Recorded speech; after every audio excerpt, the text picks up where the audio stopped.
At 35,000 feet above sea level, a man's dignity was quietly revoked, not with violence, not with slurs, but with one calculated phrase: restrooms unavailable for coach passengers.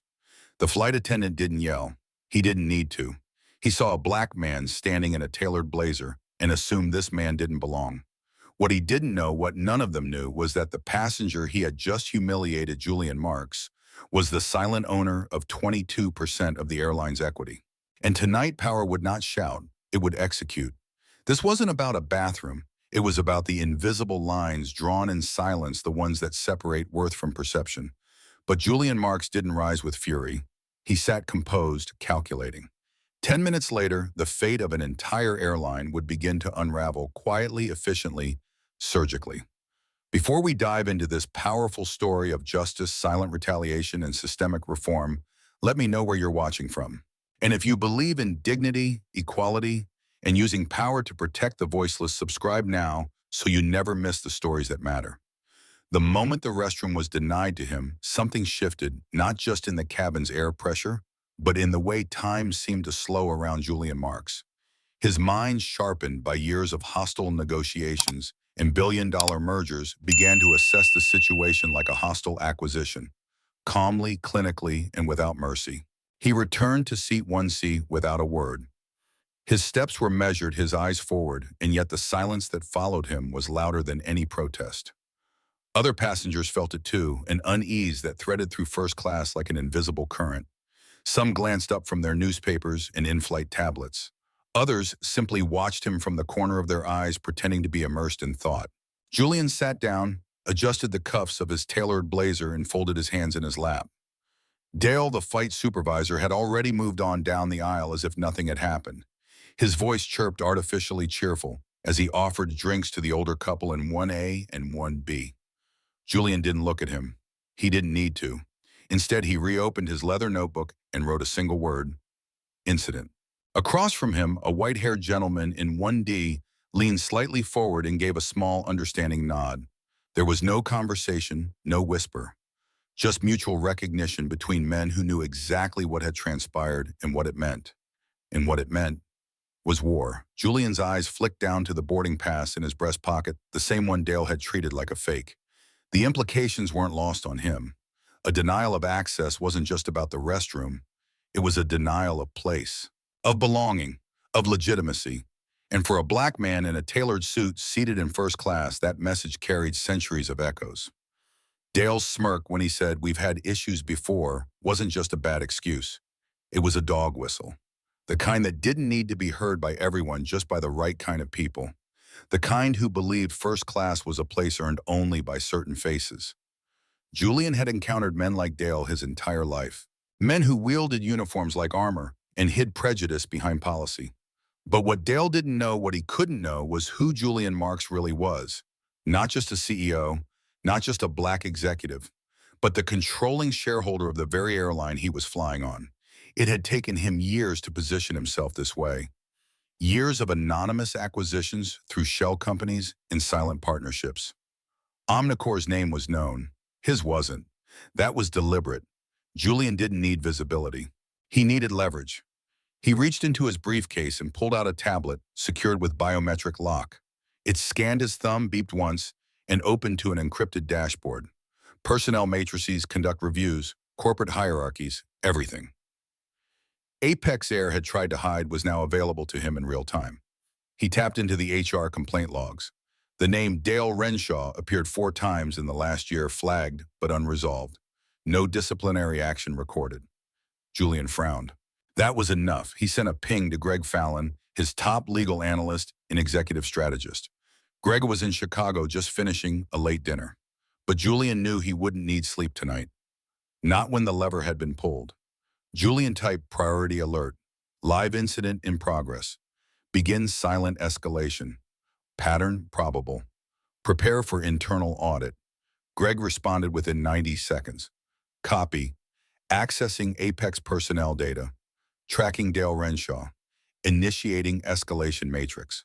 Julian locked the tablet and looked up again.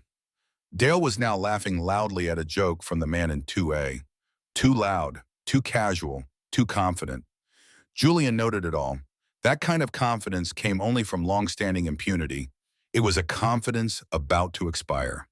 The engines hummed as the plane settled into cruising altitude.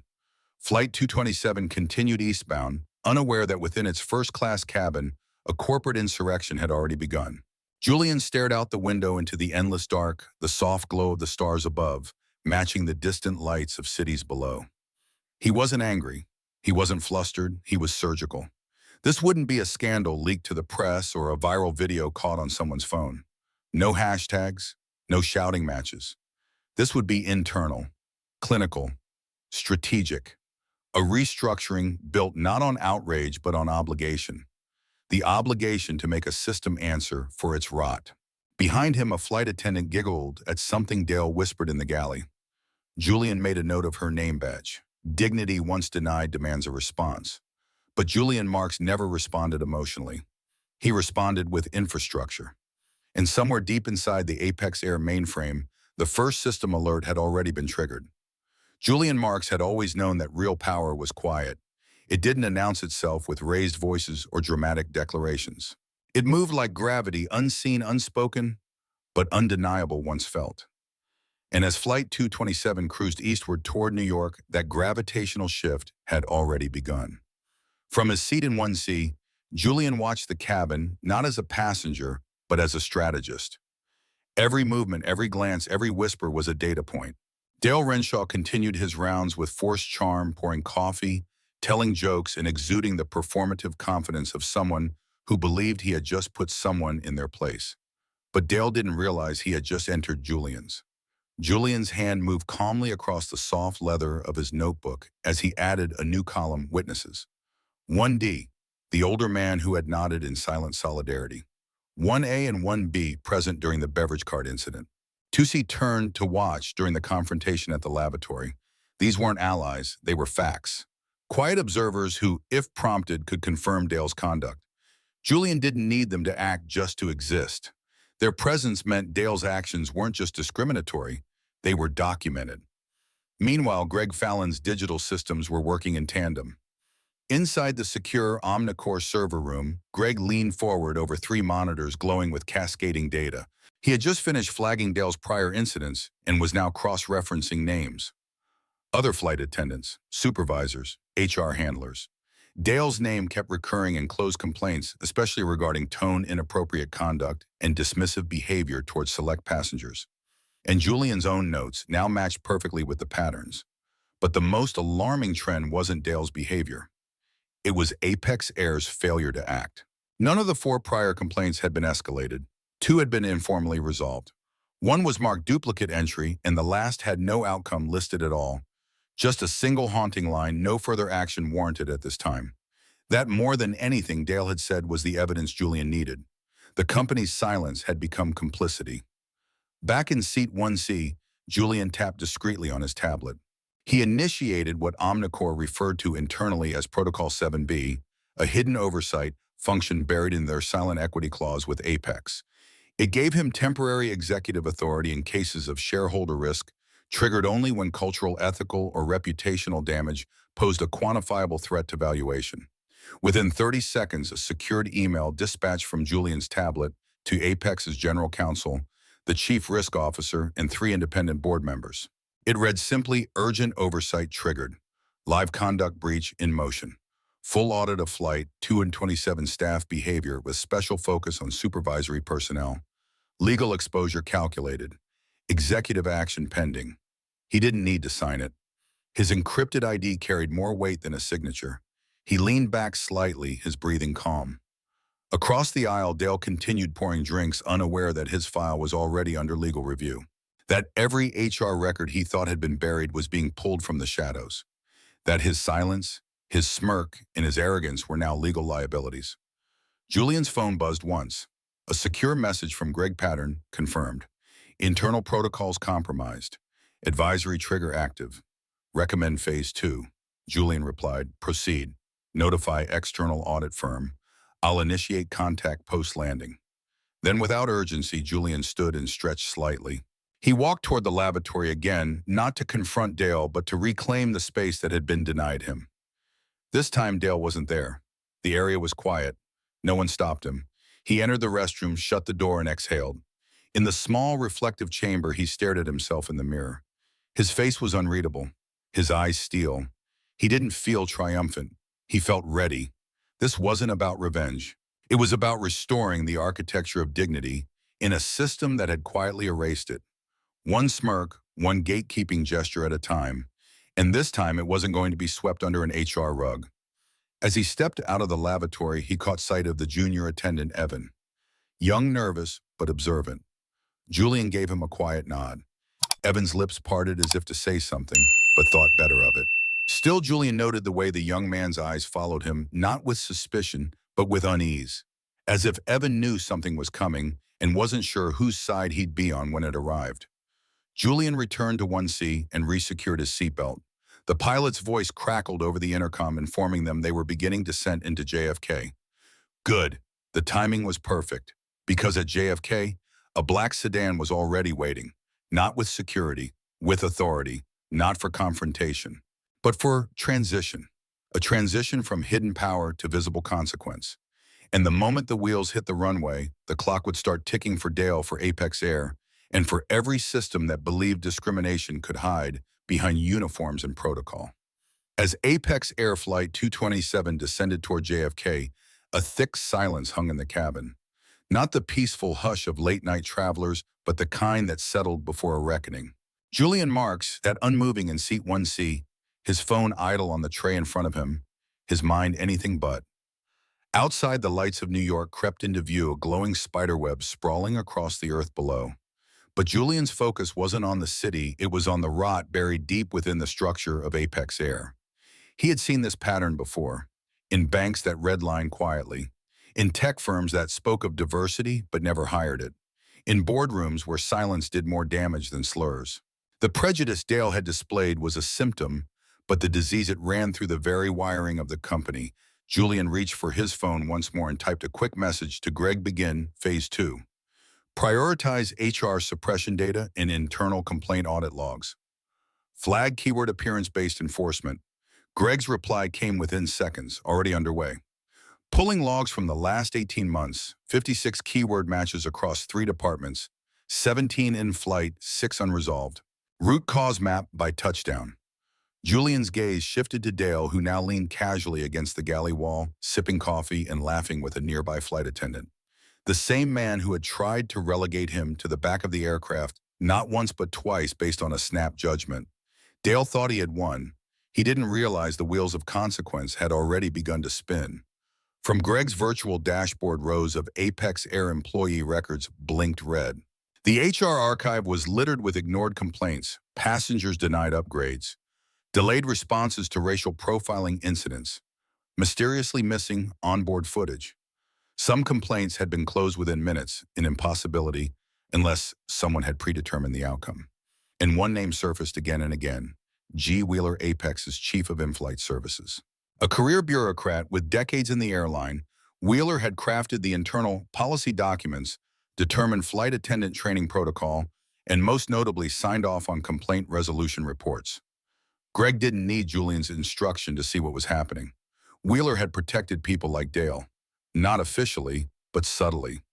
Language like standard protocol, upheld passenger misunderstanding, and insufficient grounds for escalation littered his signatures. One flagging complaint even used the phrase, "The passenger's appearance may have contributed to staff confusion regarding seating class." That was it. That was the crack Julian had been waiting for. He tapped out another message: pull Wheeler's digital signature history. Compare policy drafts to FAA non-discrimination clauses. Build timeline. I'll take care of Dale. Back in the cabin, the landing gear clicked into position. Passengers stirred in their seats. Some buckled belts. Others rubbed sleep from their eyes. Julian, however, remained completely still, his posture like a loaded spring, silent but ready. He had dismantled companies before, but never from inside a first-class seat. The pilot's voice came over the intercom. "Ladies and gentlemen, we've been cleared for landing at JFK. Due to gate congestion, we'll be arriving at an auxiliary terminal. Please remain seated upon landing until we receive further instructions." Julian allowed a faint smile. The auxiliary terminal was no accident. That had been arranged the moment Protocol 7B was triggered. At that moment, Dale was still blissfully unaware. He was wiping down a counter joking with a junior crew member about trout fishing and taking the next weekend off. He didn't see the lead flight attendant receive a discreet radio ping in her earpiece. He didn't notice the way her eyes widened or how she rushed quietly toward the cockpit. But Evan did. The young flight attendant, who had heard every word of Dale's earlier conversation, now watched his supervisor carefully. Something wasn't right. He sensed it not from panic but from order. A kind of hush had fallen across the staff. Controlled. Intentional. And then the cabin door opened. Two men stepped inside, flanking a third, in a tailored gray suit with an omnicore lapel pin barely visible beneath his coat. He held a clipboard and spoke with a voice that didn't request attention. It commanded it. "Flight Supervisor Dale Renshaw," he said. Everything stopped. Passengers froze. Coffee carts halted mid-aisle. Even Dale paused, one hand holding a stack of napkins, his smirk collapsing as his name echoed through the aircraft like a courtroom summons. "I'm sorry, what?" "Please gather your belongings," the man said again calmly. "This is a formal request. You're to exit the aircraft immediately." Dale looked around in disbelief. The other flight attendants avoided his gaze. Evan stepped aside wordlessly. Julian didn't move. He didn't need to. Dale turned towards him, a flicker of something recognition, maybe even fear crossing his face. Julian's expression remained still. Not cruel, not smug, just inevitable. Dale's throat tightened. He stepped off the plane, flanked by the men in suits. And as the door hissed shut behind him, a new hush settled over the cabin. Julian reached up, retrieved his notebook, and stood. From seat 1D, the older gentleman leaned toward him and whispered, "What just happened?" Julian met his eyes and answered simply, "A system correction," because this wasn't about Dale anymore. This was about every flight, every boardroom, every workplace where silence had been mistaken for consent, and that silence had just been broken. The cabin of Flight 227 remained suspended in an unusual stillness long after the aircraft touched down and Dale Renshaw was escorted off. What had just happened wasn't loud. It wasn't the kind of chaos passengers expected when flights were delayed or emergencies struck. No, this was different. It was surgical. Passengers began to murmur again, but not casually. Their voices were low, speculative, irreverent, like people realizing they had just witnessed something history might remember even if the headlines hadn't printed it yet. In seat 1D, the older man who had quietly supported Julian with a nod earlier now sat straight back, scanning the cabin. His gaze wasn't filled with fear or confusion, but awakening. Something about the moment had struck him hard. It wasn't the removal of a supervisor that shook him. It was the quiet dignity of the man who had made it happen. Julian Marks. He hadn't raised his voice. He hadn't made a scene. But somehow everything around him had realigned. From row 3, a middle-aged woman in a gray pantsuit whispered to her companion, "That was him, wasn't it? The man Dale refused the restroom to." Her voice held a mixture of guilt and awe. Across the aisle, a teenager who had been glued to his phone all flight now looked up wide-eyed. "Did he just get that guy fired?" he whispered to his father. But it wasn't just passengers who had noticed. In the galley near the cockpit, Evan stood motionless, eyes fixed on the floor. The words Dale had said earlier now echoed louder in his head. "Doesn't mean he belongs here." That sentence, that small throwaway phrase, now sat like a lead weight on his chest. Evan had seen the boarding pass. Julian Marks was seated in 1C. First class, no ambiguity, no reason to doubt. And yet Dale had, and Evan had said nothing. He swallowed hard. He wasn't a bad person, at least he never thought of himself that way. But tonight he realized being silent had made him part of something he didn't want to be a part of. His inaction had protected Dale, and by extension, it had protected the system. He turned toward the galley terminal, pulled up the internal flight log, and began typing a note, a personal entry, one he would later copy into the official complaint log. Flight 227 incident and observation passenger 1C was denied access to assigned first-class restroom by Flight Supervisor Dale Renshaw. I witnessed the denial along with multiple derogatory implications about the passenger's appearance and assumed class status. Passenger presented valid boarding pass twice. Supervisor persisted. Witnessing this was a wake-up call. I should have spoken up. I will now. He saved the entry eyes sharp with a new resolve. In his years of training, Evan had been taught protocols. He had memorized manuals, practiced emergency drills, studied customer service techniques, but no one ever trained him for the moral decisions, the kind where policy ended and character began. That would change now. As he stepped out of the galley, he glanced toward Julian's seat. The man sat quietly, notebook open again, pen moving slowly. He didn't look triumphant. He looked focused. As if tonight was simply a pivot, a moment folded into a larger plan. A plan Evan had just become a part of, whether he liked it or not. Back in Manhattan, Greg Fallon sat in a dimly lit war room on the 41st floor of Omnicore Tower, watching the cascading data stream in. Employee reports, historical incident logs, ethics hotline call transcripts. Some of it was mundane, but some of it was explosive. He leaned forward as a flagged item caught his attention. March 3rd complaint. Gate agent flagged African-American passenger with a verified first-class ticket for a random check 3 times. Filed under misunderstanding. Signed by G. Wheeler. Another one. Same language. Same signature. Greg opened a secured chat window and messaged Julian. We have a pattern. Cross-verified over a dozen incidents with identical phrasing. Complaints buried. All signed off by Wheeler. Julian responded, good. Build a witness matrix. I want to know who saw, who reported, and who got silenced. Begin outreach. Greg paused. Outreach meant something very specific. It meant activating a network of internal voices, employees, attendants, even low-level clerks, who had previously tried to speak up but were ignored. People like Evan. The system only protected itself as long as everyone inside it stayed afraid.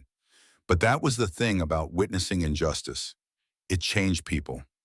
On Flight 227, Evan wasn't alone anymore. In Seat 3B, the woman in the gray pantsuit opened her laptop, began typing an email to a journalist she followed on LinkedIn. I just witnessed something you'll want to see. It's about Apex Air. In row 4C, a father quietly explained to his daughter what had happened. Sometimes people in power forget they can be held accountable. But that man, he reminded them. And behind it all, Julian Marks remained silent, still, composed. Because tonight wasn't about applause. It was about awakening. And now the witnesses were everywhere. The sun had yet to rise over Manhattan, but in the heart of Omnicore Tower, the war room on the 41st floor was already lit with the glow of monitors and the quiet tension of a company-wide investigation. Greg Fallon leaned over a terminal's fingers tapping rapidly as he compiled the next layer of intelligence. This wasn't a rogue supervisor situation. This was a network, a pattern, and now they had proof. The secure database crackled with entries, overlooked complaints, buried HR reports, and security logs from Apex Air's internal systems. Greg's algorithm had been sorting through them all night, isolating metadata, detecting phrases like appearance, concerns, random security referral, and customer did not present appropriate demeanor. Each phrase was a euphemism, and each entry was tied to someone like Dale Renshaw.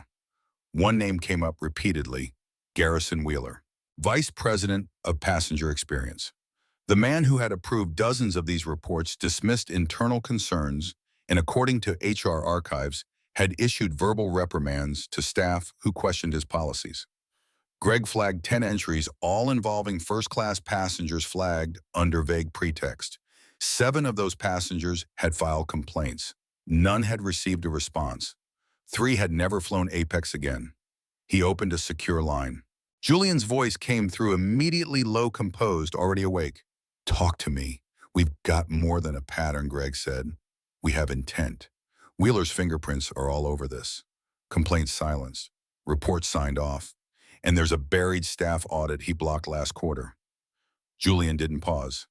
Escalate him, build the timeline. Cross-reference employee silencing with passenger complaints. Already on it, Greg said.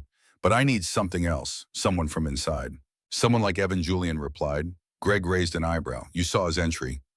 Of course, it uploaded during final descent. Quiet courage is the most valuable kind. Onboard Flight 227, Evan stood at the back of the cabin, now unsure of what had been set in motion, but painfully aware that he was part of it. After submitting his report, he hadn't spoken to anyone. He hadn't been told what Julian Marks had done. But when Dale was escorted off that plane, something shifted. Evan realized this wasn't just about one man's disrespect. This was about an entire system that had made Dale feel untouchable. And that same system had made Evan feel small. But now, with a single decision, Evan had picked a side. Back in Manhattan, the investigation widened. Greg tapped into Apex Air's training records. What he found was damning outdated conduct manuals, years without diversity updates, and a clear trail of cost-cutting measures that had eliminated third-party accountability checks. He called legal. Get me statements from any whistleblowers in the last 3 years who left the company. Offer them full anonymity, Omnicore legal protection, and NDAs only for security, not silence. The lawyer on the other end hesitated. You're mobilizing an open witness network, Greg replied without emotion. We're correcting a rot. If that means burning the house down to build a better one, so be it. Within an hour, messages began going out. Dozens of past employees received encrypted emails with subject lines like, "We heard you, we're listening now." And one by one they responded. "I filed 2 complaints. Nothing happened. I was told I was imagining it. They warned me not to misinterpret protocol." Each testimony poured into Greg's witness matrix, forming a lattice of silence enforced by policy. Some were brief, others were essays, but they all said the same thing in different words. We tried. No one listened, until now. Julian, reviewing the reports on his second flight, this one quietly bound for DC, read each one in full. He made notes. He highlighted lines. He tracked how often the phrase "training will be addressed" appeared without any follow-through. In his notebook, he sketched a new column beside the flowchart of Apex's leadership witnesses.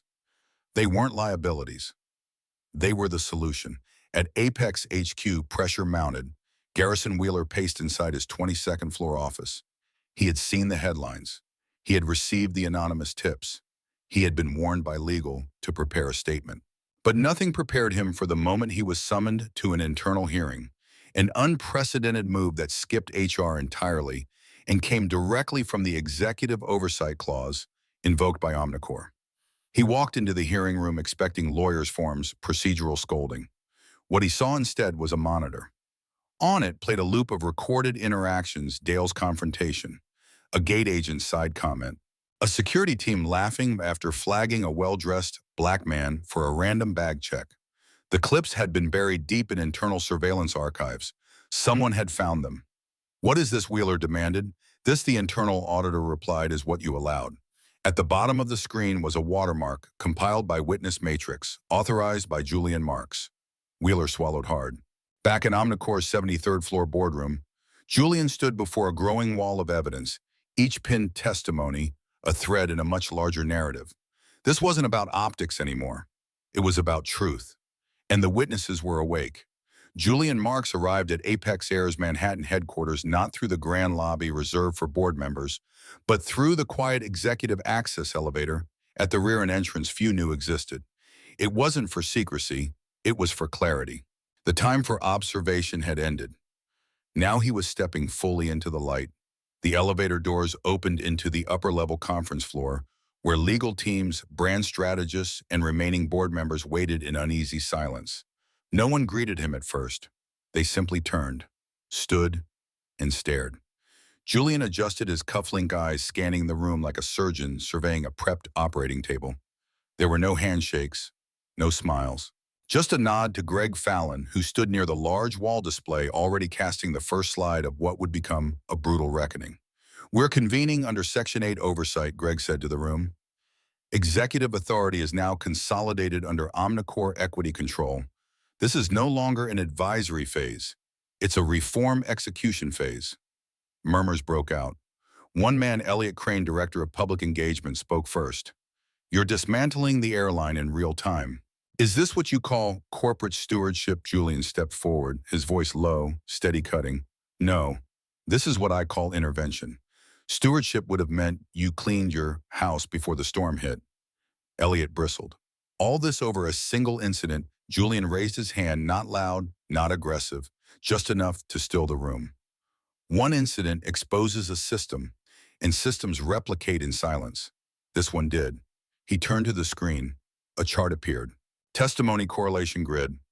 143 accounts, 23 current employees, 120 former, and all within the last 18 months.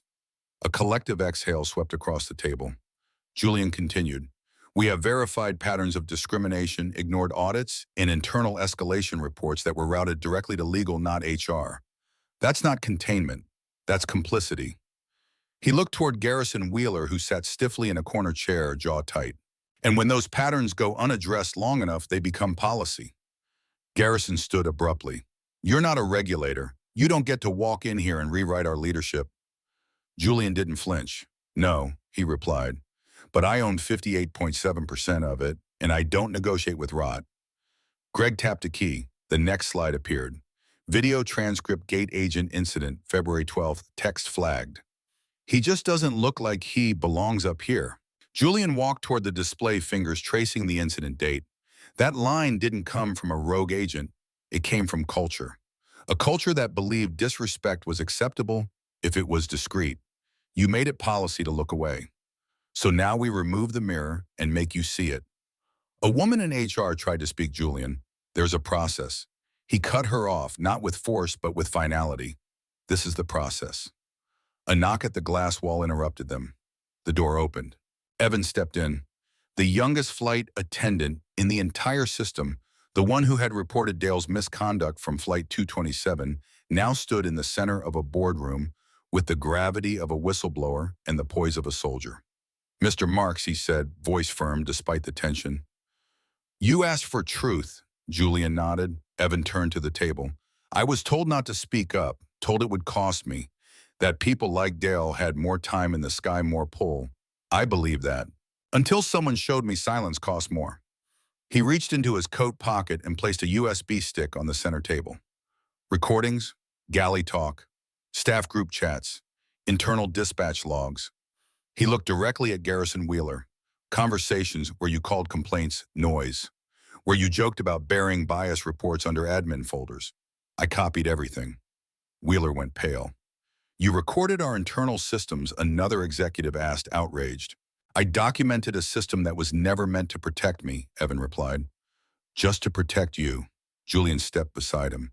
This young man did what none of you with titles did, he said. He told the truth when it cost him. That makes him more qualified to lead than anyone who ignored this. He turned to Evan. You're being offered a promotion, Director of Equity Implementation, reporting directly to my office. You'll oversee every training, every audit, every single frontline hiring policy across Apex Air. Evan blinked, stunned. I'm not. You are, Julian said simply, because change doesn't come from above.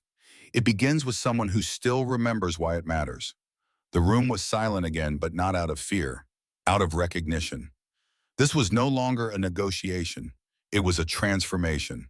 And Julian Marks had just moved his next piece. The fallout began like a slow leak in a pressure chamber, silent at first, almost imperceptible, until the walls began to buckle. Within 24 hours of Julian Marks' direct confrontation at Apex Air headquarters, 3 senior vice presidents had tendered their resignations. Not with grace, not with accountability, but with lawyer-drafted statements in veiled threats of wrongful termination. Julian wasn't moved. He didn't need apologies. He needed precedent. By 8 a.m., the next day, Greg Fallon's team had finalized the internal review dossier. It was a thick, damning file. Over 200 pages long, it documented policy breaches, mishandled complaints, culture violations, and misconduct that had metastasized beneath the surface of polished slogans and loyalty programs. At 9:15 a.m., the first boardroom purge began. Inside a marble-clad arbitration suite, Julian sat at the head of a long black table while the final 5 Apex executives entered the room. None of them made eye contact. One clutched a coffee cup like a shield. Another checked his phone obsessively, waiting for a legal lifeline that wasn't coming. Julian didn't speak immediately. He let the silence bloom until it became unbearable. Then, this isn't about humiliation, he said. It's about standard. He gestured to Greg, who pulled up a screen behind them. Slide 1 incident, overlay timeline. It looked like a war map. Dotted lines connected complaints to departments to decision makers. Each node was color-coded yellow for ignored, red for escalated, but buried gray for unresolved. It was a digital graveyard of accountability. Julian turned to the room. This is the system you built, he said. Efficient in profit, dysfunctional in ethics. The chief operating officer, a man named Madsen, leaned forward. You're overreaching. This level of upheaval will gut operations. We'll hemorrhage investors. Julian didn't blink. You already did. They just stopped telling you. He tapped the table twice. The lights dimmed. A new screen appeared, this one displaying a live dashboard of Apex's stock analytics. It showed a rapid spike in overnight sell-offs, followed by a second wave of silent restructuring by major institutional shareholders. Omnicore's influence now hovered just below 61%. This, Julian said, is what silence costs. He stood. The shareholders don't fear disruption anymore. They fear stagnation. They fear you. He turned to each executive one by one, naming them, not with venom, but with clarity. You allowed a supervisor like Dale to become the rule, not the exception. You trained your staff to recognize uniform before recognizing dignity.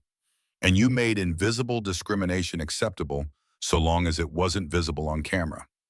He paused. I didn't create this reckoning. You did. I'm simply making it count. One by one, the executives folded. Their objections softened into legalese.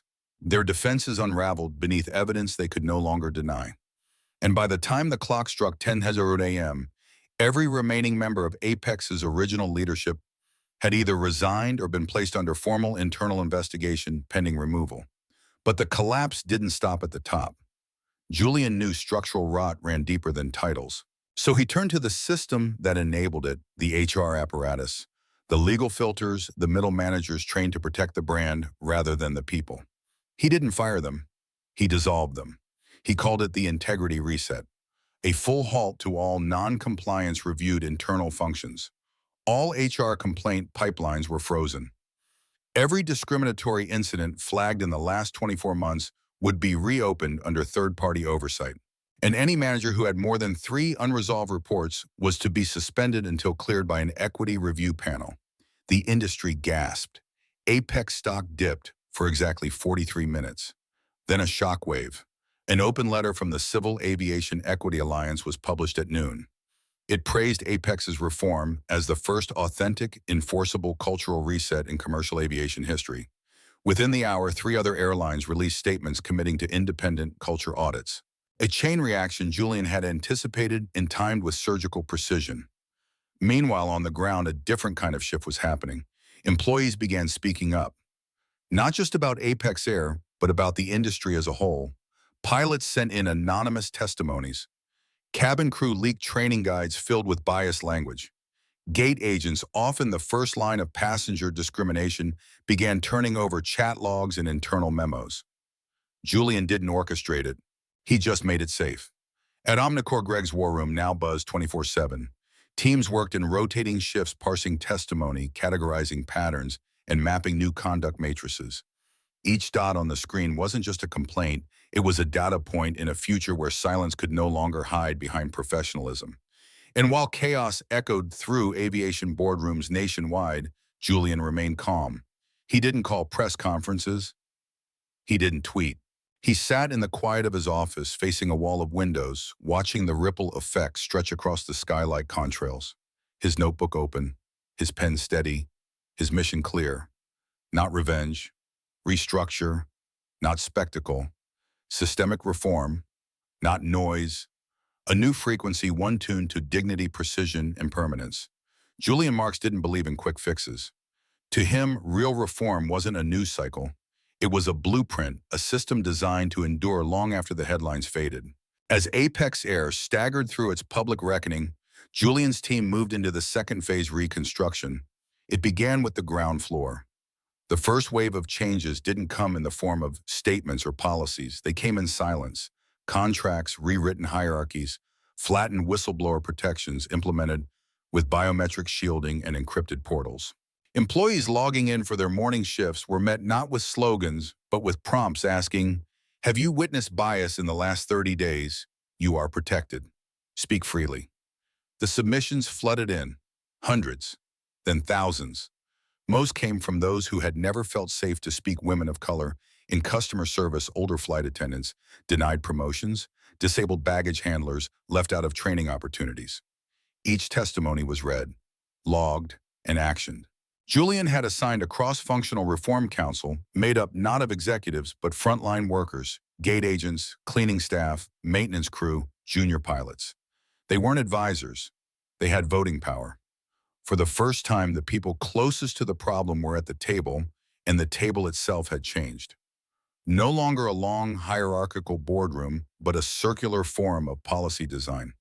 We're not just changing rules, Julian told them in their first meeting. We're redesigning the experience of dignity. Sean, the young attendant, who had once welcomed Julian to the first-class restroom without hesitation, was appointed as a rotating chair of the Passenger Dignity Committee. His first proposal, an empathy immersion protocol.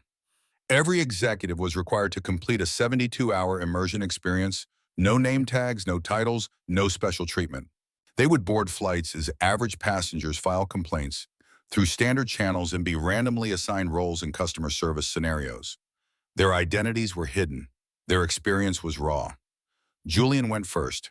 He booked a standard coach seat on a red-eye flight from Dallas to New York under an alias. He waited in line. He experienced delay announcements, indifferent attendance, and the psychological toll of invisibility. He wasn't testing the staff. He was testing the system. When he returned, he wrote a report titled The Echo of Neglect, outlining 27 friction points, small acts of dehumanization that accumulated like rust on the spirit.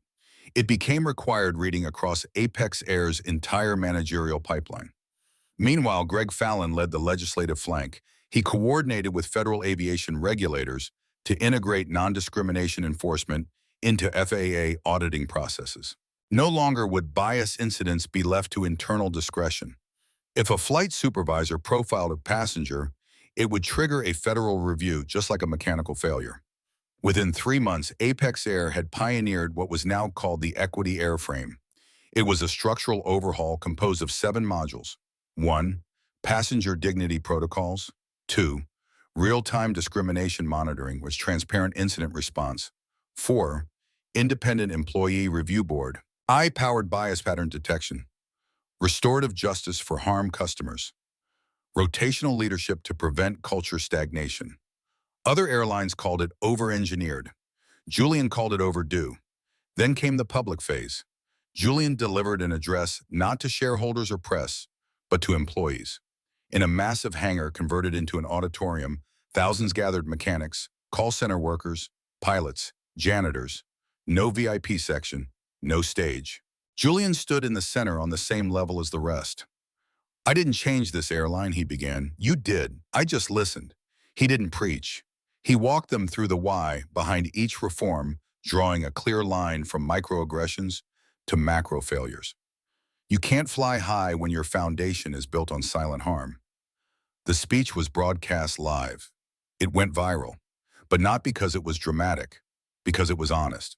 In that same week, Julian launched the Apex Scholarship Fund, $25 million dedicated to training underrepresented youth for aviation careers: pilots, aerospace engineers, policy designers. His message was clear: let the next generation build the skies they deserve to inherit. Airline competitors scrambled to respond. Some promised audits, others posted #support, but few matched Apex's transformation because few had someone like Julian Marks at the helm. A man who had once been denied a restroom out of prejudice and now used that moment to reconstruct an industry. One evening, 6 months into the reform program, Julian boarded another flight. He sat in row 2A, not to be observed, not to test, just to fly. A young girl across the aisle clutched a science fair project in her lap. Her mother, a pilot in training under the new Apex mentorship program, adjusted the girl's seatbelt and smiled across at Julian. "I used to think this seat wasn't made for people like me," she said softly. "Thank you for proving otherwise." Julian nodded. He didn't correct her. He knew the seat still wasn't given to people like her. But now finally it was available. He leaned back, eyes closed, as the cabin lights dimmed. Julian Marks stood at the threshold of a new battlefield. Apex Air wasn't just another company in a portfolio anymore. It was a system he had stepped into with the intent to transform, not simply punish. And transformation, he knew, was harder than revenge. It required patience, vigilance, and the ability to hold power without becoming the very force it was meant to dismantle. The boardroom at Omnicore's 41st floor had emptied hours ago, but he remained scanning each document with unwavering focus. The reform plan wasn't just cosmetic. This wasn't about publishing glossy brochures or photo op policy shifts. It was about rewriting the DNA of a company that had quietly coded bias into its daily operations. Julian leaned back in the chair, the city lights glittering behind him like static stars. On the table before him lay three binders, each one marked with a phase of implementation, internal audit, cultural overhaul, and systemic protection. He opened the first binder again. The cultural audit was already underway, led by third-party ethics officers hired for their independence. No Apex Air staff would be allowed to influence the findings. Interviews, surveys, exit reviews, every thread of truth was being pulled with surgical precision. Greg had already begun briefing aviation regulators. Civil rights agencies were being looped in. Apex's HR system, once a shield for misconduct, was now under review. But Julian knew real change never started at the top. It had to be lived at the bottom, which meant training programs wouldn't just be a checklist. Every frontline employee, from pilots to baggage handlers, would undergo recurring conduct workshops led by community educators, not corporate trainers. More importantly, there would be visible accountability. Every month, Apex would publish anonymized but public metrics of customer complaints, resolution times, and disciplinary action summaries. Transparency, not silence, would become the new norm. A soft knock broke his concentration. Greg re-entered the room, sleeves rolled up, a folder in hand. "They've accepted the full agreement," he said. "All 5 executives have signed. NDAs, resignations, and public statements. Clean exit." Julian nodded but didn't smile. "And Wheeler?" he asked. Greg's jaw tightened, trying to shop a whistleblower story to a fringe media blog. "We intercepted the message. Legal is prepping the release of internal suppression logs if he pushes again." Julian didn't flinch. "Let it sit. If he speaks, we respond not to destroy him, but to educate. People don't need another scandal. They need a map of what went wrong." Greg hesitated. "That's generous." "It's structural," Julian replied. "The goal isn't to crush dissent. It's to reveal rot so we can replace it with something stronger." He turned back to his laptop and pulled up an email draft. It was addressed to every Apex employee, flight attendants, crew technicians, ground agents. No title, no headers, just a note. "You've been watching from the sidelines, wondering what's next," he began to type. "The answer is simple. We're rebuilding a company where you're safe to speak, empowered to act, and measured by your integrity, not your silence. You'll hear from us soon. Not with demands, but with the invitation to lead." He paused, then hit send. Meanwhile, change had already begun echoing through terminals across the country. In Denver, a gate agent emailed her team saying she'd reported a pattern of unfair rebookings. In Boston, a junior pilot offered to assist with bias awareness panels. In Dallas, a new attendant forwarded a memo from a colleague who'd once been denied a promotion because passengers liked someone more photogenic. Julian read each message that came in, not because he had to, but because he knew listening was the first step in power used responsibly. Later that evening, he boarded a quiet red-eye to D.C., not as a shareholder, not as a CEO, but as a passenger. A man in 12A asked to switch seats with him. Julian agreed without hesitation. Moments later, as the crew passed with drinks, one attendant hesitated when she reached his row. Her eyes widened in brief recognition, but she didn't overcompensate. She just smiled and asked, "Still sparkling water, sir?" Julian smiled back. Still sparkling. No spectacle, no whispers. Just dignity, served without a script. As the flight ascended into the stars, Julian opened his notebook again. A new page.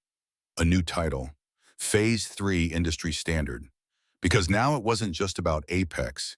It was about every airline watching, every boardroom whispering, every crew member learning that accountability had a face and it didn't scream. Julian took a deep breath, watching the clouds part beneath him. The next chapter wasn't revenge, it was rebirth. The sterile hum of the private terminal seemed to grow louder with every passing second as Dale Renshaw sat at the head of a long, glossy black conference table. The cool air conditioning did nothing to settle the sweat forming on his brow. Opposite him, the screen displayed Greg Fallon's calm, expressionless face, framed by the glowing edges of a high-definition corporate communication feed. Greg didn't need to raise his voice. His authority was in his stillness.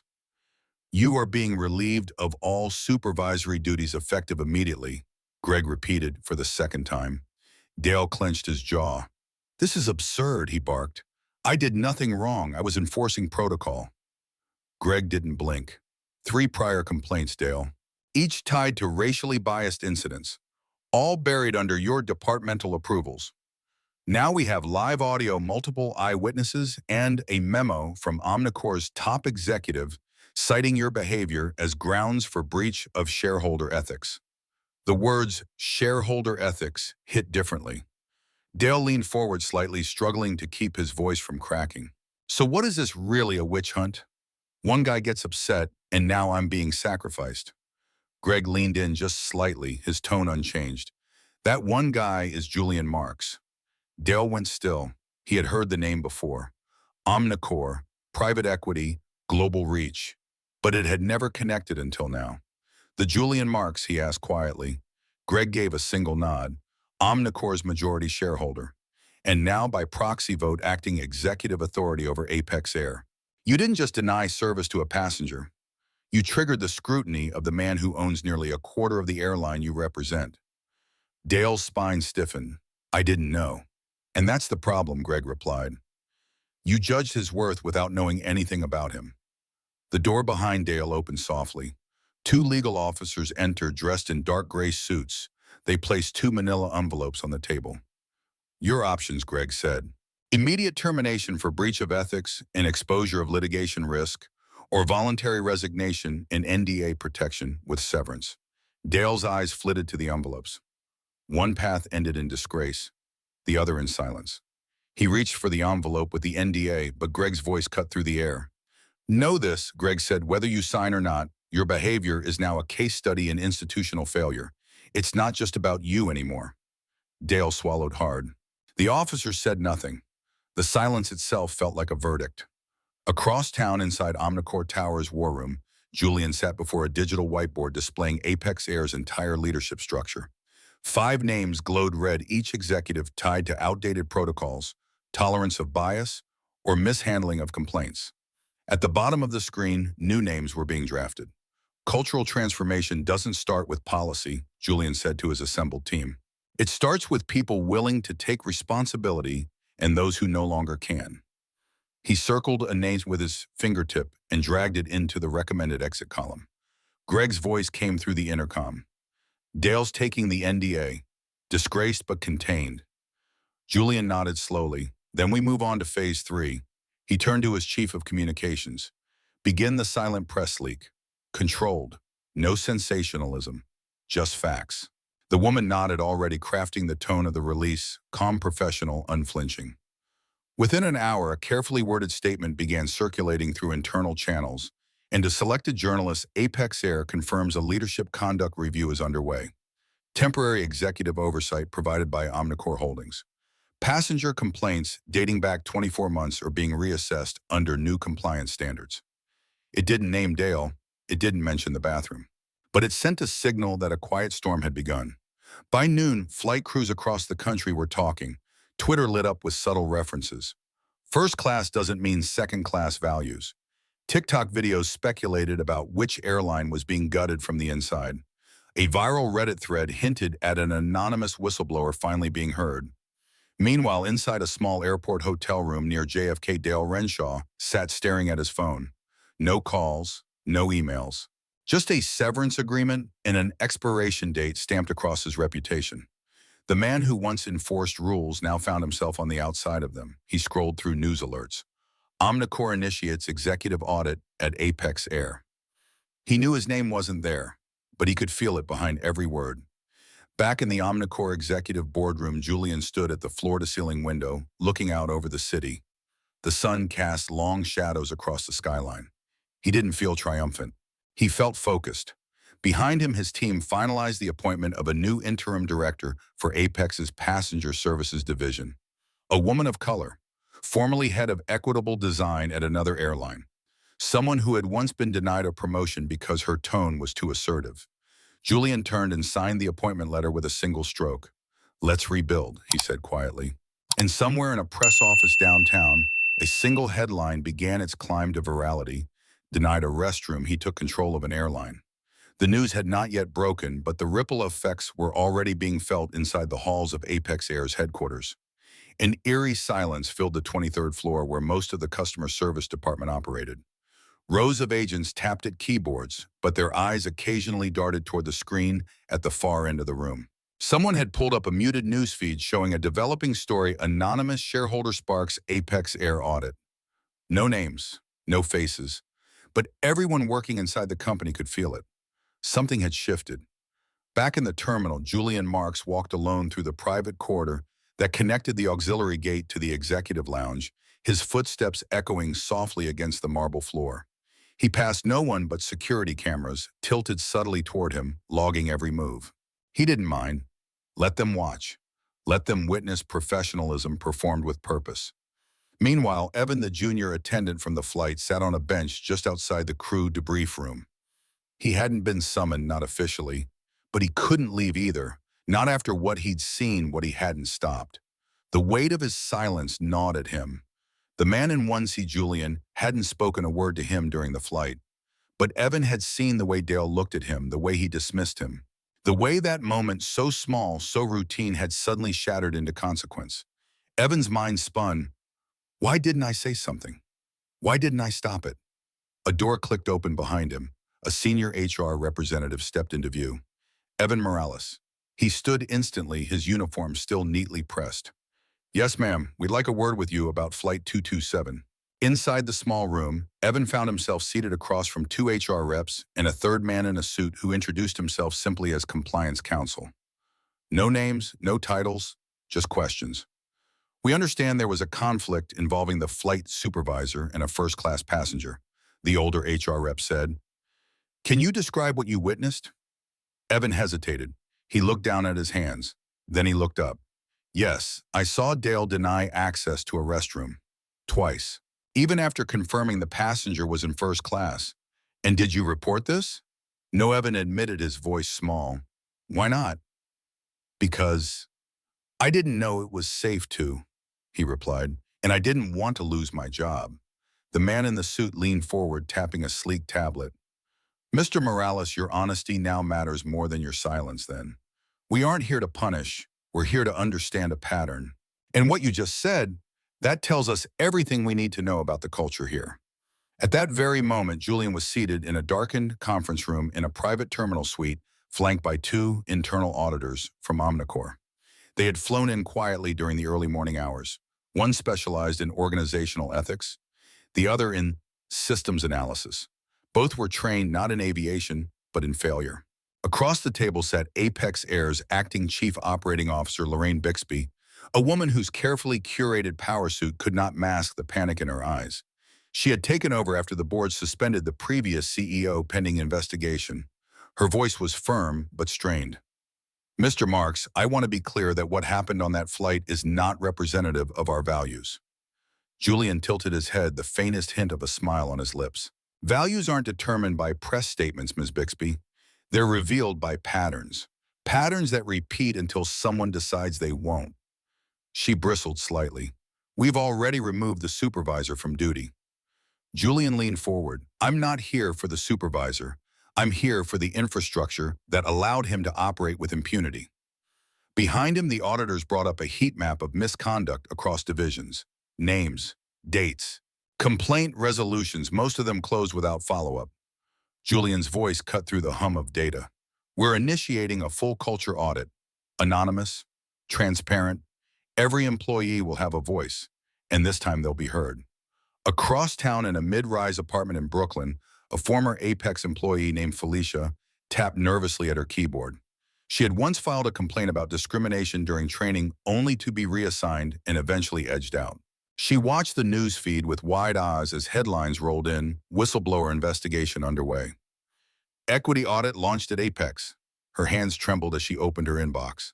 And there it was.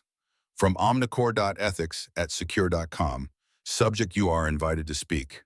She stared at it for a long moment before whispering aloud, he actually did it.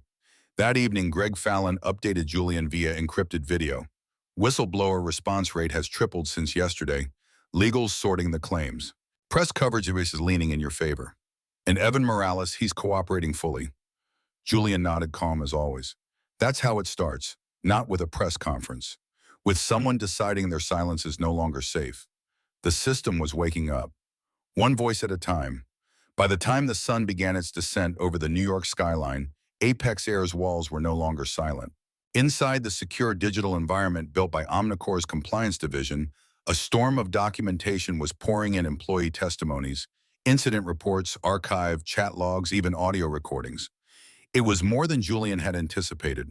The culture of silence was breaking apart from within, and what emerged was not just isolated missteps, but a mosaic of suppression, neglect, and discriminatory behavior woven into the airline's operating systems. Greg Fallon stood in front of a six-panel screen setup in Omnicore's data review bunker. Each screen flashed a different layer of the Apex ecosystem. Top left, a chronological list of internal HR reports. Top right, flight attendant performance flags. Bottom left, customer complaint heat maps. Bottom right, keyword search triggers bathroom denial, profiled coach passenger assumed, and dozens more. Behind him, a rotating team of 12 analysts worked in shifts coding behaviors, timestamping inconsistencies, and organizing the files for legal escalation. But Greg's attention was locked on one thread: an incident labeled FCT 1973, a flight from Dallas to LAX 18 months prior. A black female physician had been asked to show her credentials 3 times after requesting medical assistance for a fainting passenger. She'd complied, but after the flight she filed a formal complaint. The report had been logged, reviewed, and dismissed with a single note: standard procedure. Greg flagged it in red. It wasn't standard, it was a pattern, and now it was actionable. Across the city, in Julian Marks's private office, an emergency meeting had begun. A hand-picked group of legal strategists, PR consultants, and civil rights advisors sat around a matte black table. At its center was a sleek projection orb illuminating everything they had so far. Julian stood, jacket draped neatly on the back of his chair, sleeves rolled halfway up his arms. He was no longer just a shareholder. He was the architect of a cultural investigation with national implications. A young civil rights advisor leaned forward. "Julian, we have a choice. We can settle quietly, push Apex into a 12-month reform program, spin the optics, avoid exposure. Or we go public with everything," another advisor finished. "Drop the internal findings, hold a town hall, bring in third-party oversight permanently." Julian looked at both of them. "And what do you think the employees want?" That silenced the room for a moment. Because it wasn't about what executives preferred. It was about what hundreds, maybe thousands of employees had endured. "I want a framework," Julian said. "One that protects voices long after mine is gone. Not just PR noise. I want legislation-grade integrity." That evening, Greg forwarded Julian a compiled document, the Apex report. 147 pages. Redacted names, classified violations, and 26 incidents that mirrored Julian's experience almost exactly. Denial of access, requests for proof, silent isolation. It wasn't a fluke. It was policy by culture. The next step, legal leverage. The following morning, inside a stately brick building nestled among the offices of aviation regulators, a formal ethics committee gathered under urgent summons. Julian didn't attend. His presence wasn't necessary. The report spoke for itself. But what Julian did do quietly, strategically, was empower a legal advocacy firm to represent current and former Apex employees who wanted to testify. At no cost. Protected. Anonymous. Backed by Omnicore. And they came. Not in ones or twos. Dozens at first, then hundreds. Gate agents, cleaning crew, junior pilots, attendants, all of them sharing stories they thought no one would ever care to hear. They told of passengers whose upgrades were quietly revoked, of uniformed staff being randomly reassigned from first-class sections, of training sessions that taught procedures but left space for prejudices to grow. Evan, the young attendant from Flight 227, sat before a camera face, pixelated, voice altered. "I didn't say anything at first because I thought it was just a bad call, a one-time thing, but then I realized I've seen it happen before, not just to Mr. Marks, to others, and every time I told myself it wasn't my place." He paused, then added, "Now I know staying quiet is a choice too, and I don't want to make that choice again." Back at Omnicore, Julian watched that testimony with arms crossed, a mix of pride and sorrow in his eyes. It was working. The system wasn't just being dismantled from the top. It was being revealed from the inside. He turned to Greg. How many new entries since the call went out? Greg glanced at his screen. 243. And climbing. Julian nodded. Then start phase 3. What's that? Greg asked. Julian's voice was cool. We show the world that silence has a cost and speaking up has power. Apex Air's leadership bunker was on fire, and not in the literal sense. The corporate offices, once humming with sanitized calm, now pulsed with tension. Legal phones rang off the hook. PR consultants paced the corridors. And at the center of it all sat interim CEO Gerard Wheeler, face flushed, collar loosened, desperately attempting to control a narrative that had long slipped from his grasp. This is a coordinated attack, he barked into the phone, voice cracking. One man has a vendetta, and now the entire board is about to roll over because of it. On the other end of the line, silence. Then calmly, the voice of Apex Air's general counsel responded. It's not just one man anymore, Gerard. It's your own employees. Outside the executive suite, protest signs began to gather. Not from the public, not yet, but from Apex's own staff. Printed emails, excerpts from the Apex report, anonymous quotes on placards. Told I didn't fit first-class aesthetic. Had to show my badge twice every shift. You're too articulate for coach. Are you sure you're in the right uniform? A reckoning wasn't approaching, it had landed. Meanwhile, on the 73rd floor of Omnicore's New York Tower, Julian Marks stood before a wall of monitors. Each screen streamed real-time updates, employee testimonials, news coverage, reactions, stakeholder sentiment, indexes, and perhaps most importantly, the live resignation tracker. 2 more Apex board members had resigned that morning, bringing the total to 4. Julian turned to Greg Fallon. The last holdout, Gerard Wheeler, Greg confirmed, still resisting. He's trying to rally support from the legacy investors. They think going public will sink the stock. Julian studied a nearby chart. Apex's share price had dipped only 1.7% in the past 72 hours. But what stood out more was the uptick in Omnicore's equity position. Shareholders weren't running. They were quietly shifting allegiance. He's running out of oxygen, Julian said flatly. Schedule the call. 30 minutes later, Gerard's face appeared on a secured conference screen in the Omnicore boardroom. The contrast was stark. Julian looked calm, pristine, a glass of still water beside him. Gerard appeared, rumpled eyes heavy, a stack of papers behind him as if preparing for war. You've made your point, Gerard began, voice tight. You've embarrassed this company enough. This company embarrassed itself, Julian replied evenly. I simply revealed what it was too cowardly to confront. Don't moralize, Julian. You're a businessman. You don't care about ethics. You care about leverage. Julian leaned forward slightly. That's where you're wrong. I care about systems. I care about cultures. And I care about the people inside them who are invisible until they're humiliated. Gerard scoffed. So you humiliate us in return, Julian held up a hand. No, I hold a mirror. What you see in it is your own doing. Greg, seated silently beside Julian, interjected. Mr. Wheeler, you're on borrowed time. The shareholder majority has shifted. Your exit can be negotiated quietly with dignity, or it can be part of the public release. Gerard's jaw clenched. You wouldn't. Julian raised an eyebrow. Try me. The screen went dark. The decision would come soon. But Julian wasn't waiting. That afternoon, Julian convened a meeting not with executives or lawyers, but with frontline employees. 10 representatives from across the airline's branches. They came from different cities, roles, and backgrounds. Some wore crew polos, others maintenance jumpsuits. One woman arrived still in her customer service blazer.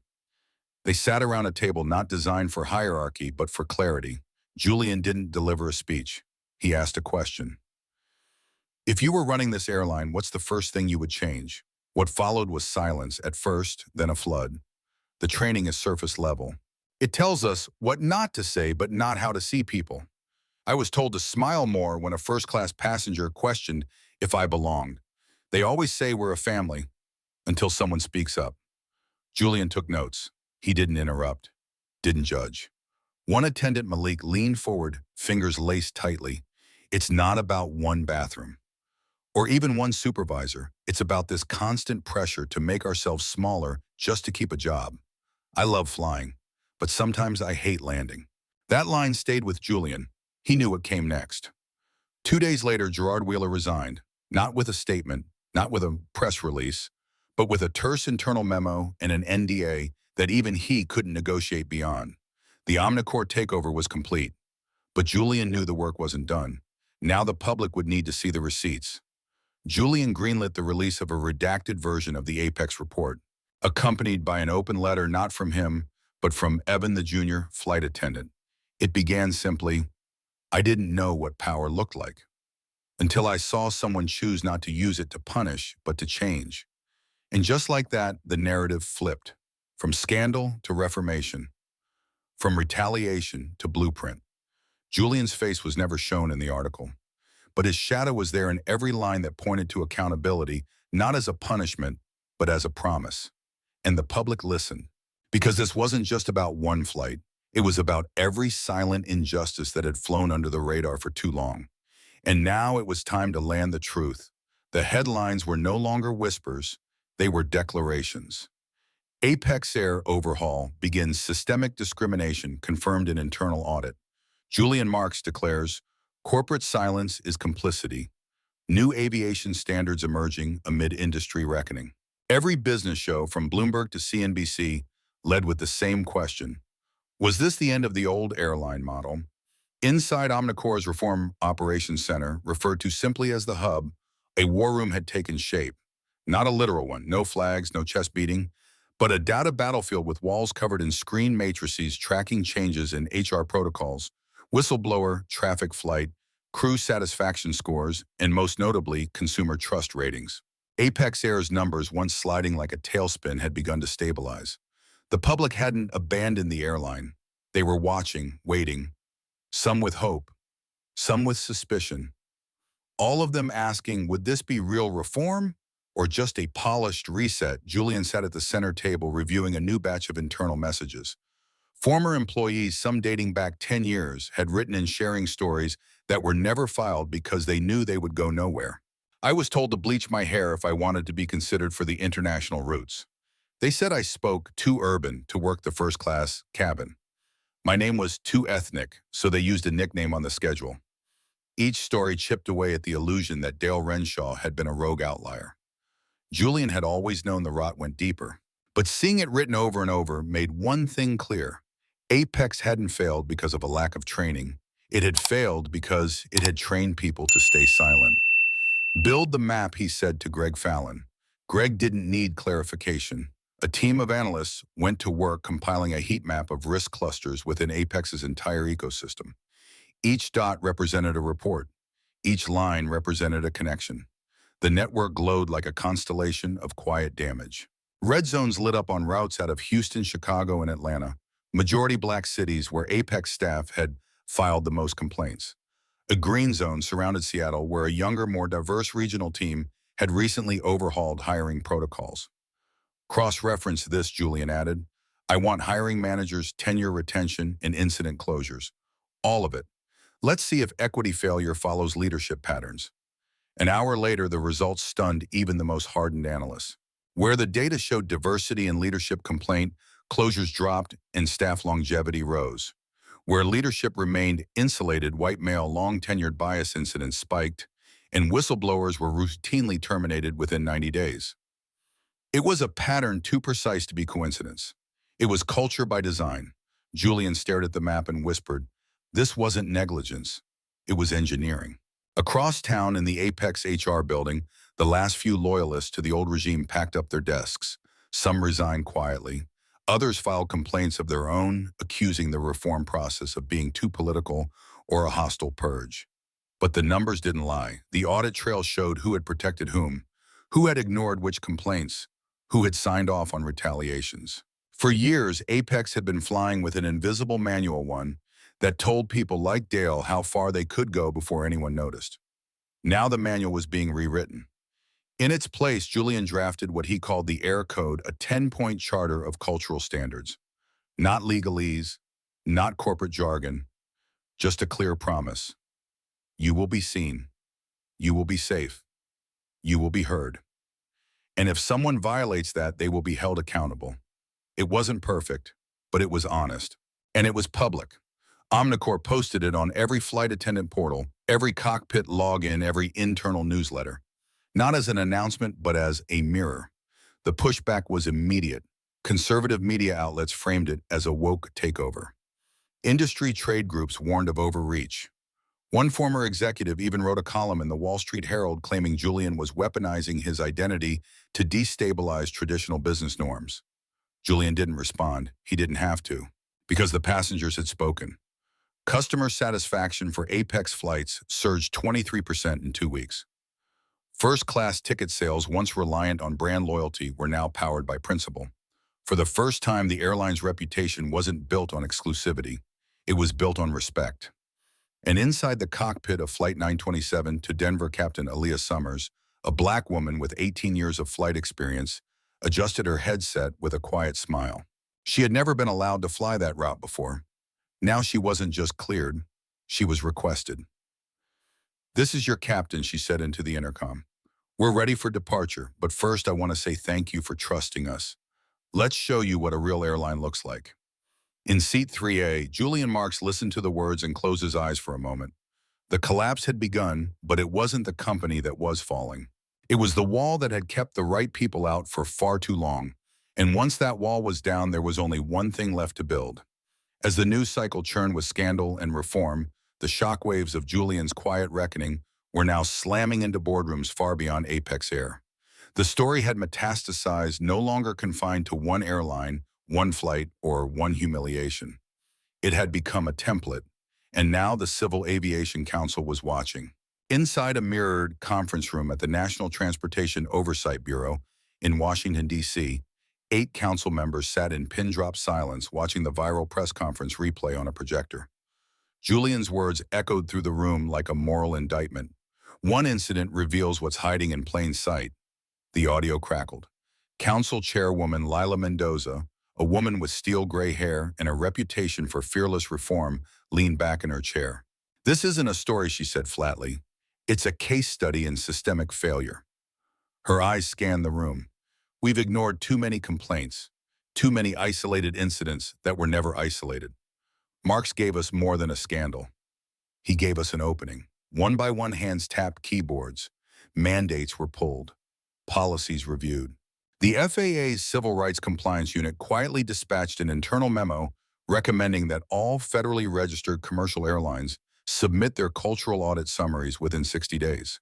What Julian had triggered in the cabin of Flight 227 was now triggering industry-wide scrutiny. At Apex Air, the tremors were becoming quakes. Executives scrambled to manage not just the PR nightmare, but the operational collapse that loomed just beneath the surface. Dale Renshaw was no longer just a rogue supervisor. He was the tip of a rot that stretched through years of unchecked bias. Julian, meanwhile, had remained silent publicly since his second press address. But behind the scenes, he had begun assembling a legal and cultural task force composed of equity compliance experts, civil litigation veterans, and behavioral psychologists, not just to clean up Apex Air, but to redefine what leadership meant across corporate America. Greg Fallon stood at the center of this task force. On a screen inside Omnicore's war room, he clicked through a presentation titled Cultural Compliance Index, Phase 2. The slides included color-coded maps of airline grievance reports by region heat, maps of discrimination, incident clusters, and behavior trend data over 5 years. "We're not just fixing one company," he said. "We're benchmarking the entire sector." Julian sat at the head of the table, arms crossed, expression unreadable. He hadn't spoken in 20 minutes. But when he did, his voice cut clean through the buzz of urgency in the room. "I want a model," he said, "something others can't ignore. Let them fear being next, not because we're coming for them, but because we've shown what happens when someone does." In that moment, he wasn't just a CEO. He was a cultural architect crafting not revenge, but redesign. The story had captured the public imagination because it spoke to something deeper. The quiet rage of those who had been dismissed one too many times. Back at Apex headquarters, the last 2 holdout executives clung to denial. Gar Wheeler, the same director who had tried to leak half-truths to the press, was now being cornered. Internal audit teams had found emails he had buried, including ignored discrimination complaints from both passengers and staff. His fate was sealed with a single Slack message from Omnicore's legal division: public release scheduled if resignation not received by 5 p.m. Across the industry, HR departments raced to update conduct manuals.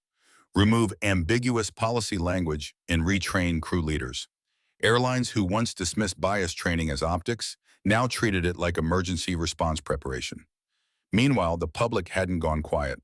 Not just one flight was now a nationwide conversation. Black business leaders, Latina flight attendants, Asian American pilots all shared stories that had once been whispered only in private. Julian didn't reshare them. He didn't even comment. He just read, watched, listened, and built. His third memo to the Omnicore Executive Board was only 4 words long. We're just getting started, and they were. This wasn't a redemption arc.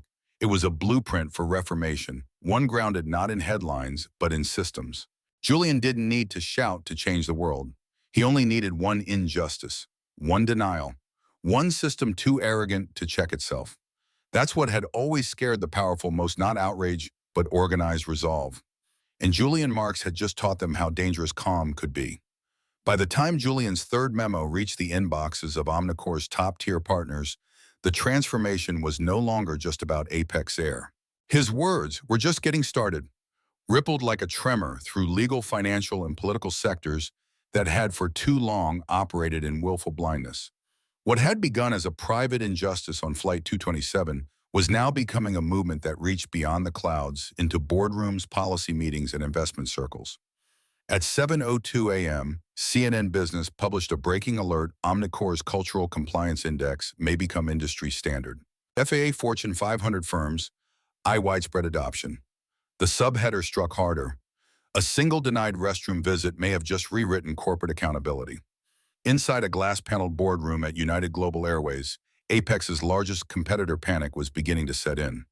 Their CEO, Preston Langley, read the news aloud as executives huddled around a circular conference table. "He's not even naming companies," Preston growled, "and somehow we're all on the chopping block." A compliance officer tapped nervously on her tablet. "We already have 8 flagged incidents from our Chicago hub alone. Some of them are eerily similar to what happened to Marks." "Then fix it," Preston snapped, preemptively, quietly. "I want a full audit today." He turned to his COO and put someone on Marks. Where he's going, who he's talking to. I want to know before he makes his next move. But Julian wasn't broadcasting his strategy. He was building it with surgical silence. Back at Omnicore, his 4th-floor executive lab had transformed into something resembling a policy accelerator. Wall-to-wall whiteboards mapped current bias reporting systems, whistleblower loopholes, training fallacies, and buried data. Each had been dissected, labeled, and reimagined by Julian's hand-picked task force, one that now included ex-regulators, airline veterans, and civil rights attorneys with courtroom scars. "This isn't reform," Julian told them in a closed-door meeting. "It's engineering. Systems fail by design. We're designing something that cannot excuse failure." On one screen, a digital prototype of the Omnicore Equity Dashboard flickered to life, color-coded scores based on staff behavior reports, customer grievance resolution rates, real-time bias, flagging tools, and trust indexes derived from employee satisfaction audits. It was radical, transparent, unforgiving. Greg Fallon presented the deployment timeline: 2 weeks to go live. "We're running simulations at 3 subsidiaries now. So far, 92% correlation between flagged incidents and performance degradation." Julian nodded once, published the executive summary, "Let the market know transparency is the new currency." And that was the moment the tide shifted. By noon, stock analysts had started baking Omnicore's compliance metrics into valuation models. Whispers began circulating in venture capital circles. The new bar for governance wasn't just profitability, it was provability. The old excuses. "We didn't know it was one bad actors. Training is underway." No longer insulated brands, they were liabilities, measurable ones. Meanwhile, Dale Renshaw sat slumped in the lobby of a nondescript law firm, clutching a printed letter of termination. The weight of his fall had finally settled. He had made no formal statement, no apology. His former peers no longer returned his calls. The airline's silence was total. But one person had reached out: Evan, the junior flight attendant from that night. His message had been short: "You shouldn't have done it, but I should have said something too." Dale didn't reply. He simply stared at the blinking cursor on his phone, unsure what words would matter now. Across the country, Black executives, working-class travelers, and policy watchdogs were watching every step Julian made. He had not only reclaimed his dignity, he had redesigned the terrain where dignity could no longer be questioned. The public now demanded more than promises. They demanded infrastructure.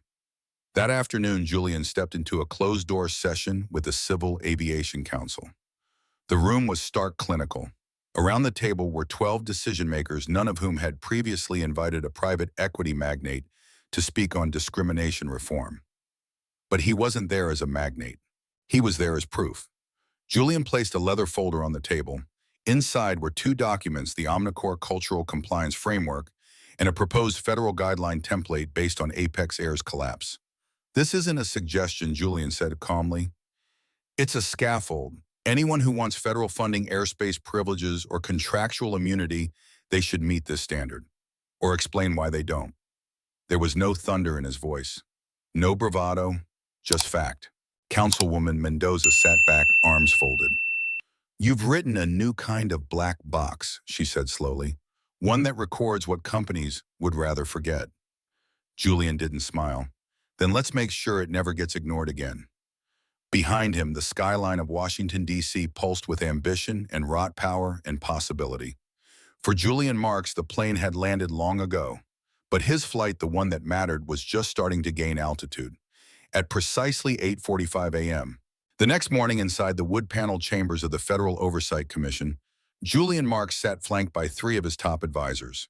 The formal setting, a coliseum of oak desks, microphones, and nameplates, was built for confrontation. But Julian hadn't come to debate.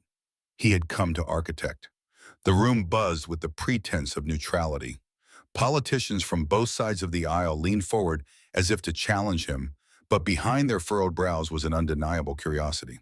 How had one man in just 48 hours brought a billion-dollar airline to its knees and made transparency a market advantage? A voice called from the central dais. "Mr. Marks, you've asked us to consider adopting your cultural compliance framework as a federal benchmark. Some might say that's overreach. How do you respond?" Julian's fingers rested lightly on the folder before him. He didn't reach for notes. He didn't lean into the microphone with theatrics. Instead, he locked eyes with the speaker and said, "Overreach is allowing a system to persist where accountability is optional." A silence followed, not stunned, not defensive, reflective. He continued, "What happened on Apex Flight 227 was not unique. What was unique was that someone with the power to rewrite the consequences was seated in 1C.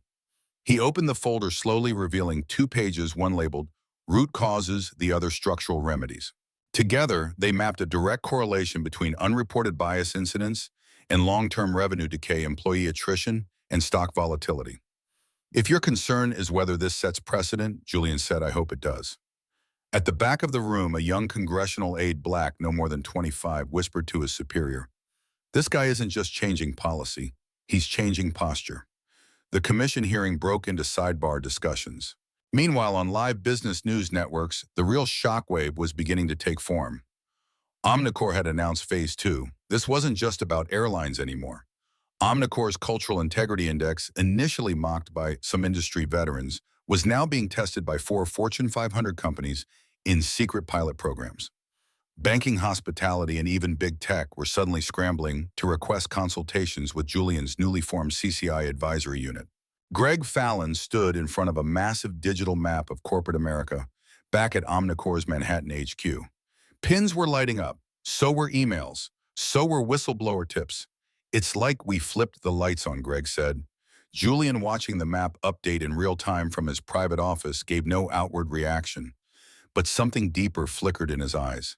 The same stillness that had unnerved Dale Renshaw was now fueling a national reckoning. Back in Washington, a quiet meeting took place between Julian and Secretary Elaine Rivers of the Department of Transportation. "I read the transcript of what happened on that flight," she said. "But what moved me more were the passenger letters that followed. You turned a personal insult into a national audit." Julian looked out the window, the Capitol dome glowing faintly in the spring sunlight. "I didn't turn it into anything," he said. "I just refused to let it disappear." Secretary Rivers tapped the folder on her desk. "If we do this, federalize your compliance matrix, it will be the biggest cultural reform in aviation since desegregation." Julian nodded. "Then let's not blink." By late afternoon, Axios, Politico, and Bloomberg had all broken variations of the same headline, "Julian Marks in talks to reshape federal oversight, the rise of a silent reformer. It wasn't just reporters who noticed. Inside the war rooms of lobbying firms, former airline executives turned consultants were suddenly booking red-eye flights of their own to Washington, to New York, to anywhere Julian might be headed. But Julian wasn't done yet. That night back at Omnicore Tower, he convened one final private roundtable, not of CEOs, not of politicians, but of victims.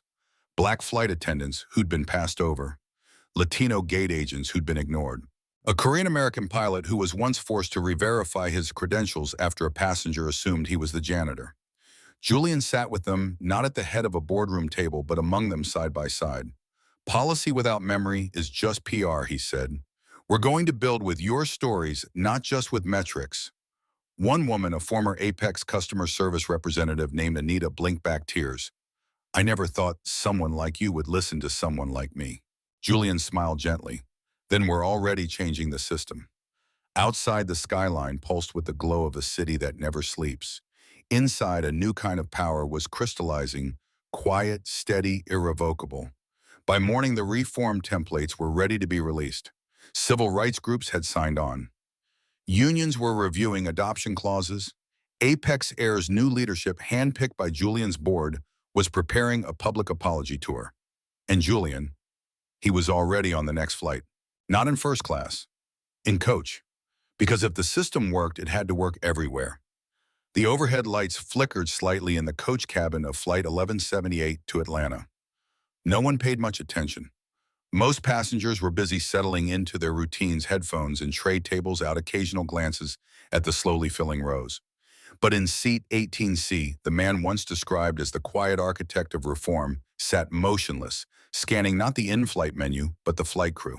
Julian Marks didn't belong to any one cabin. He moved across them as a strategist does a battlefield, observing, learning, testing the system he helped rewrite. A flight attendant named Renee approached with the practiced rhythm of someone who'd done this 1,000 times. Hello there, can I get you anything before we begin taxiing? Her voice was warm, unassuming. Julian looked up. Just water, thank you. She nodded and returned moments later with a bottle, pausing just long enough to glance at his blazer. If you don't mind me saying, I think we've met before. You look familiar. Julian gave a neutral smile. I get that sometimes. She laughed softly. Well, you've got first-class posture in coach. That's rare. Julian took the water, thanking her with a slight nod. But inside, he was tracking details. Her tone, her attentiveness. The absence of hesitation when speaking to a black man seated in economy, once a setting for subtle erasures and quiet assumptions. It was working, slowly, quietly, but working. As the plane rolled onto the runway, Julian leaned back. His phone buzzed twice in his pocket. Not urgent, he didn't check it. Instead, he reflected on what had been set in motion. Back in New York, the public response to Apex Air's restructuring had triggered a wave of reactions from competitors. HorizonJet, a smaller national carrier, had voluntarily released its diversity audit. Aerotrain had pledged a full overhaul of its frontline training curriculum within 60 days. Even legacy giant Northtrans had reached out for consultation with Julian's team. Greg Fallon had called it the compliance ripple. Julian called it something else, course correction. Meanwhile, social media had erupted with We Belong and Seat 1C campaigns, hashtags born from whispered cabin stories now turned into viral affirmations. Passengers from all walks of life began sharing their own experiences with coded exclusion and quiet dignity.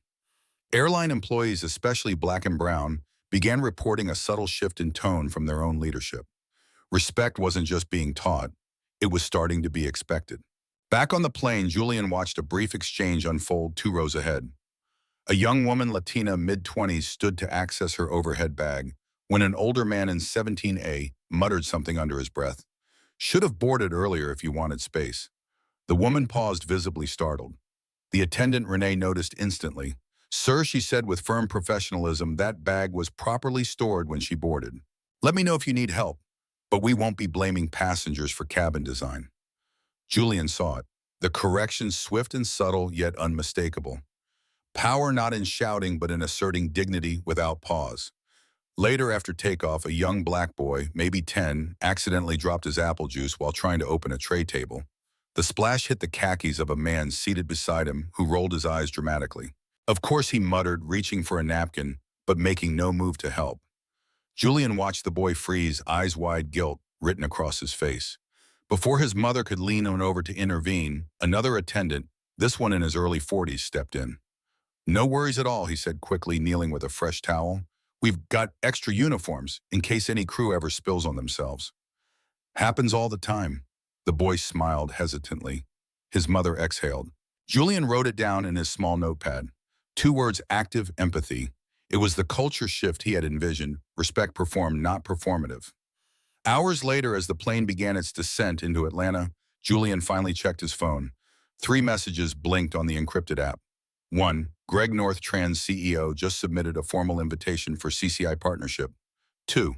SEC legal team requesting permission to cite Omnicore's cultural accountability framework in federal board compliance advisory.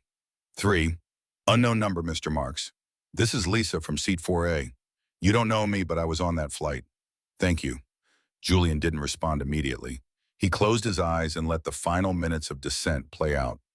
Below, the city sprawled in every direction, interwoven lights, freeways, and neighborhoods brimming with stories untold.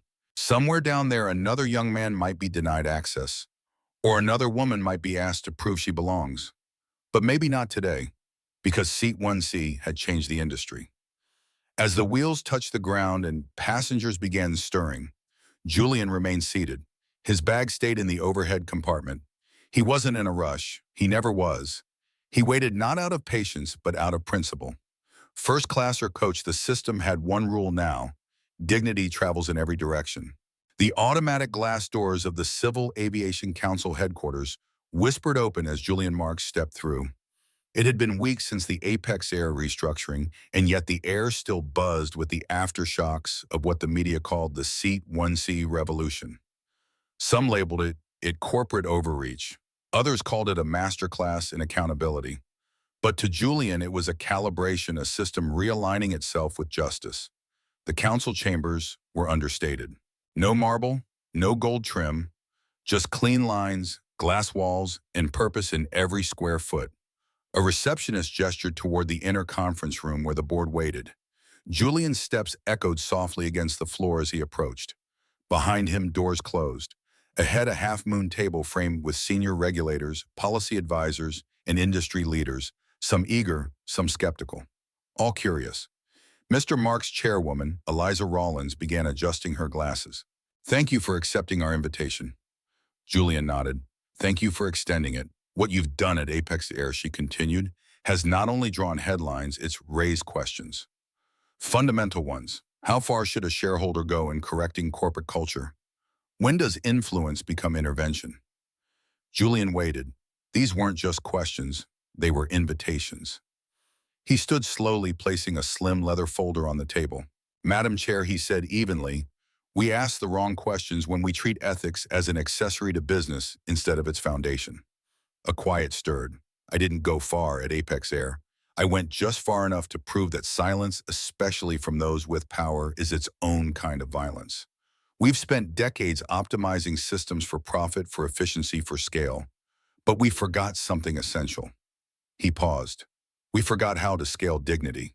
A screen behind him lit up with statistics: discrimination complaint, backlogs, HR delay metrics, employee satisfaction scores, segmented by race and gender. But Julian didn't turn to face the data. He had memorized every number. When a black passenger in first class is asked to prove he belongs, that's not just a microaggression. It's a policy failure. When crew members mock passengers behind the curtain, it's not harmless. It's culture codified into behavior. Eliza leaned forward. "And your solution?" Julian flipped open the folder. Inside was a white paper titled The Seat 1C Protocol, a framework for cultural risk management. He handed copies across the table. Every company has emergency protocols for technical failures. Oxygen masks, evacuation routes. But where are the protocols when respect fails? When perception becomes prejudice? The council members read in silence. "In this document," he continued, "are 4 new industry standards. 1. Mandatory equity audits conducted by third-party firms. 2. Rotating leadership in customer-facing departments. 3. Anonymous employee reporting with whistleblower protection. 4. a federally backed index of inclusivity performance updated quarterly public-facing. One of the board members, a senior executive from a major airline, raised a brow. That's bold. You think companies will agree to this? I don't think, Julian replied. I know they will if we give them a reason. Eliza tapped her pen thoughtfully. What reason would that be? Julian leaned forward. Survival. The word hung in the air like a verdict. Because the next Seat 1C won't be quiet.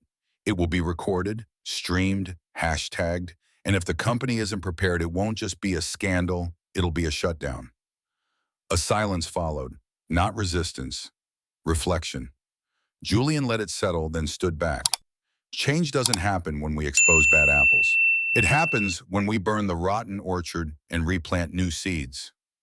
The boardroom didn't erupt in applause. That wasn't its style. But Eliza Rollins stood and extended her hand. Let's plant them together. Julian nodded. Let's make sure this flight never descends again.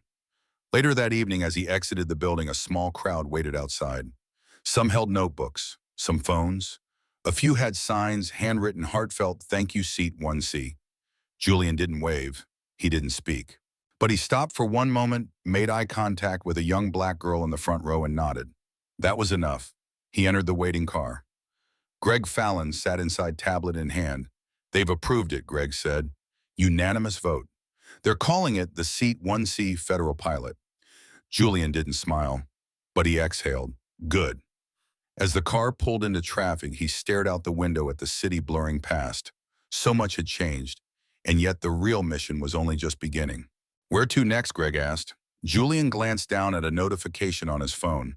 It was from Sean, the young flight attendant. Sir, I just wanted you to know I'm training the new hires next week. I'm teaching them about presence, respect, and that story about Seat 1C. Hope that's okay. Julian typed back a single line. It's exactly what I hoped for. Then he looked up. Next, he said, anywhere that still needs reminding. Greg nodded. Then let's fly. As the car sped down the expressway, the lights of the city flickering like constellations, Julian Marks sat back, calm, ready, watchful. Because power wasn't about domination. It was about design. And Seat 1C had redefined the blueprint. Don't forget to subscribe and hit the notification bell to catch more gripping stories like this.